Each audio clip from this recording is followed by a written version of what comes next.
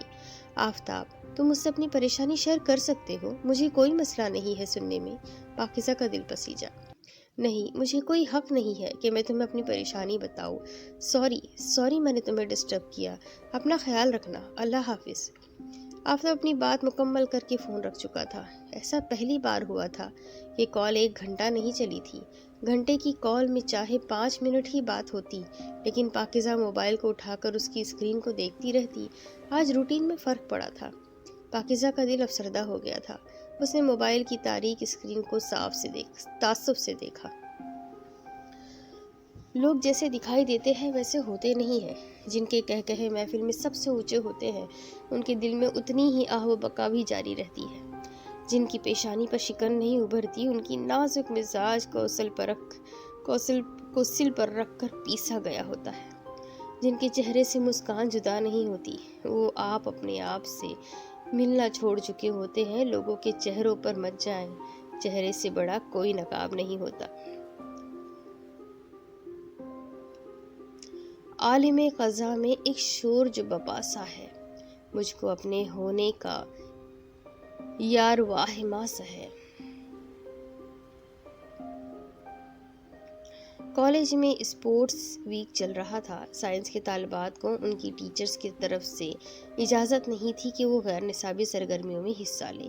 ان کے خیال میں غیر نصابی سرگرمیوں میں حصہ لینے والی طالبات نصابی سرگرمیوں میں بہتر صلاحیتوں کی مظاہرہ نہیں کر سکتی۔ اس کی نسبت بزم ادب اور فنون لطیفہ کے انچارج ڈھونڈ کر سائنس کے طالبات کو حصہ دلوا رہی تھی۔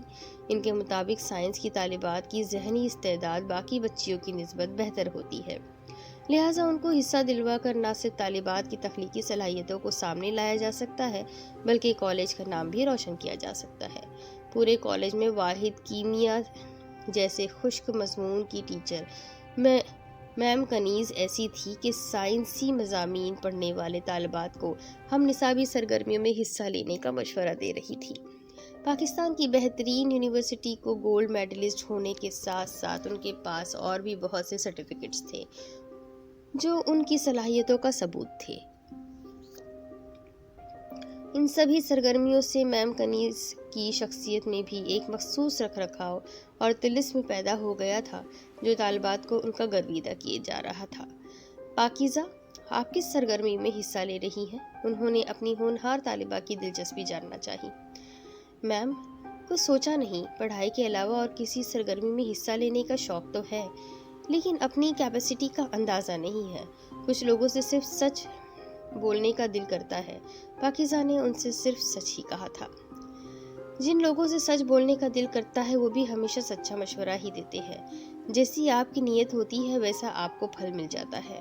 کچھ توقف کے بعد میم کنیز گویا ہوئی۔ جہاں تک میرا خیال ہے آپ کی ڈرائنگ بہت خوبصورت ہے۔ آپ کی ڈائیگرامز اپنی موجودگی کا احساس خود دلاتی ہے۔ آپ فائن آرٹس کے ٹیچر سے پتہ کرو، کوئی مصوری کا مقابلہ ہے تو آپ ضرور حصہ لو۔ میم، میں نے دیکھا تھا، مصوری کا مقابلہ تو ہے، لیکن ایبسٹریکٹ آرٹ جیسا وسیع موضوع چنا گیا ہے۔ ہمیں تو اردو کی کتاب میں ضمیر جعفری کی مزاحیہ نظم پڑھا دی گئی ہے۔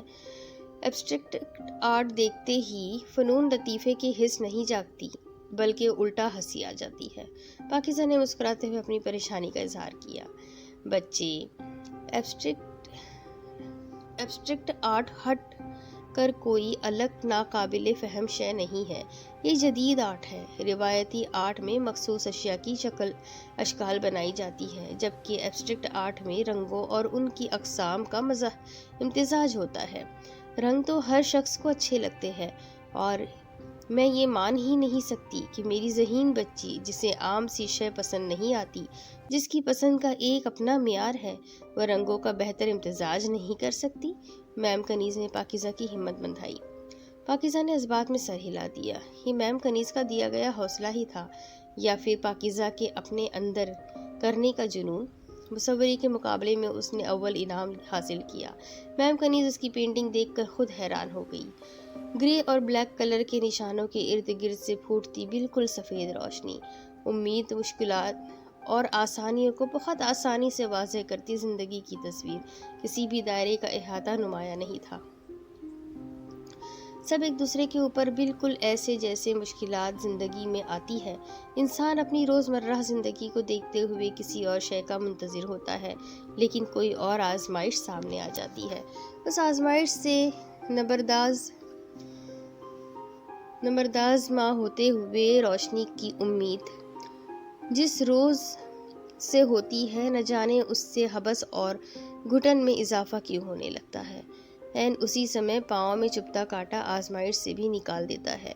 حیرت ہوتی ہے کہ ایک کانٹا کیسے آزمائش سے نکال سکتا ہے، لیکن حقیقت یہی ہے کہ زندگی اتنی ہی ناقابل بیان ہے، اتنی ہی متحیر کر دینے والی کہ اس کے ہر داؤ سے کمر اکھاڑے سے جا لگتی ہے۔ اس وقت اوپر آسمان نظر آتا ہے، نہ نیچے زمین دکھائی دیتی ہے، اور یاد صرف اللہ آتا ہے، صرف اللہ۔ اندھی آنکھوں پہ تم نے اچھا کیا ہاتھ رکھ کے جو روشنی دے دی۔ پاکیزہ، تم نے ٹھیک کہا تھا، بھائی گھر چھوڑ کر نہیں گئے۔ آفتاب کی آواز کی چہکا کو پاکیزہ نے محسوس کیا۔ وہ خوش ہوئی۔ روز بات کرتے کرتے اس کا مزاج بھی پاکیزہ کے مزاج پر اثر ڈالا کرتا تھا۔ اس نے سچ میں دعا کی تھی کہ آفتاب کا بھائی گھر چھوڑ کر نہ جائے۔ چلو شکر ہے، یہ تو بہت اچھا ہوا، لیکن آفتاب، جانے والوں کو روکا تو نہیں جا سکتا۔ اگر تمہارے بھائی نے ایک دفعہ بات کی ہے تو ضرور انہوں نے کچھ سوچ کر ہی کہا ہوگا۔ میرا خیال ہے تم صرف شکر کرنے پر اکتفا نہ کرو، بلکہ اپنی امی کو بھی اس بات کے لیے تیار کرو۔ اگر بھائی چلے بھی جائے تو اس صدمے کو دل سے نہ لگائے۔ پاکیزہ نے اپنی عقل میں سمائی بات اسے سمجھانے کی کوشش کی۔ آفتاب نے جواباً ہنکارا بھرا اور پھر بولا، تم ٹھیک کہہ رہی ہو۔ امی اتنے پیار سے سحرش آپی کو دلہن بنا کر لائی تھی، لیکن وہ یہاں آتے ہی بدل گئی۔ ویسے وہ میرے ماموں کی بیٹی ہے، میں کوشش کرتا ہوں کہ امی کا مائنڈ سیٹ چینج کر سکوں۔ پاکیزہ نے بے دھیانی سے سر ہلایا، پھر کچھ سوچ کر آفتاب سے پوچھا، یہ تو مجھے یاد ہے کہ تمہارے 3 بھائی اور ایک بہن ہے۔ باجی کا نام شاید شمائلہ ہے۔ بھائیوں کے نام مجھے پتا نہیں، کیا نام ہے بھائیوں کے؟ کیسا لگتا ہے ویسے بہن بھائیوں کا ہونا؟ بہت مزہ آتا ہوگا، ہے نا؟ مزہ؟ جب بچپن کے دن تھے تب اتنے پیسے نہیں تھے کہ مزہ کر سکتے، پھر جب بھائی پڑھ لکھ گئے تو پیسہ کماتے کماتے اتنے دور ہو گئے کہ گھر میں پیسہ تو آ گیا، لیکن مزہ کہیں بہت دور رہ گیا۔ آفتاب نے یاسیت بھرے لہجے میں اپنا خاندانی منظرنامہ کھینچا۔ پاکیزہ تنہا رہتے رہتے فیملی کو بہت مس کرتی تھی۔ اسے آفتاب کا گھر اپیل کرتا، ایسا گھر جس میں باپ سایہ کرتا ہوگا، ماں دعائیں کرتی ہوگی، جس میں بھائی لڑتا بھی ہوگا اور بہن فرمائشیں بھی کرتی ہوگی۔ جب آفتاب اس سے گھر کی پریشانی شیئر کرتا، پاکیزہ سوچتی، تنہائی سے اکیلے لڑنے سے تو کہیں بہتر کسی اپنے کی پریشانی میں پریشان ہونا ہے۔ تمہیں پتہ ہے آفتاب، میں کمپٹیشن میں فرسٹ آئی ہوں۔ پاکیزہ کو شگفتہ جواب نہ ملا تو اس نے گفتگو کا رخ ایک مرتبہ پھر بدلا۔ اچھا، بہت بہت مبارک ہو۔ جیتنا تو تمہارے بائیں ہاتھ کا کھیل ہے، تم تو بنی ہی جیتنے کے لیے ہو۔ ایک میں ہوں، ایوریج سا۔ مجھ جیسے بہت ہوں گے، لیکن تمہارے جیسی کبھی ڈھونڈنے سے بھی نہیں ملنی۔ اچھا، تمہیں پتہ ہے میرے سب سے بڑے بھائی کا نام ہے نسیم اور ان کی بیوی سحرش آپی۔ میرے دوسرے بھائی کا نام ہے وسیم، ان کی بیوی سونیا بھابی۔ مجھ سے بڑا مہتاب ہے، اس کی شادی نہیں ہوئی۔ تم نے ابھی پوچھا تو مجھے یاد آیا کہ میں نے تمہیں کبھی ان کے نام ہی نہیں بتائے۔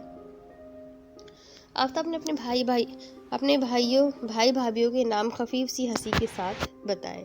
اچھا چلو، آج بہت باتیں ہو گئی، اب فون رکھو۔ پاکیزہ کو فوراً احساس ہوا کہ وہ بغیر کسی پلاننگ کے کافی دیر بات کر چکی ہے۔ کہاں بہت دیر بات ہوئی ہے، ابھی صرف 25 منٹ گزرے ہیں۔ تمہیں بات نہیں کرنی تو بس فون سائیڈ پہ رکھ دو، کاٹنا مت۔ آفتاب کی آواز میں وہی ضد تھی۔ تم واقعی پاگل ہو، روز کا دیا جانے والا لقب ایک بار پھر دہرا دیا گیا۔ ہاں ہوں پاگل، تمہارے لیے، اعتراف کیا گیا۔ پاکیزہ نے اللہ حافظ کہہ کر فون اپنے پاس رکھ دیا۔ کال چل رہی تھی اور مسکراہٹ پاکیزہ کے لبوں پر چٹکتی ہوئی کلی کی طرح خوشبو بکھیر رہی تھی۔ تسکین نے کھڑکی کے اوک کھلے پٹ سے پاکیزہ کو دیکھا اور اپنی نظریں اپنے ناخنوں پر لگی